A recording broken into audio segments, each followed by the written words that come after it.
So how can I delete apps on Shopify? Well, what you need to do is quite simple. So if you click on online store, and then here we're gonna be able to see our store, and I'm gonna click on customize, and here we'll be able to see all app embedded, and here are all the apps that are enabled on your store, and if you can deactivate an app.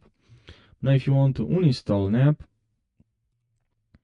you're gonna have to go to, you can click on apps here, apps and sales channel settings, and then here we can, let's say I want to uninstall Sami product labels, this app. I'm gonna click on the three dots here and select uninstall, and then I can select here whatever, and I can click on uninstall.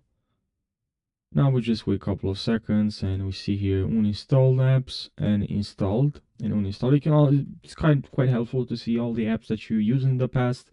So you also have this option to see uninstall apps and installed apps. So if you want to install now other apps, we can click on Shopify App Store and here install more apps. I hope you found this short video helpful. Thanks for watching and take care.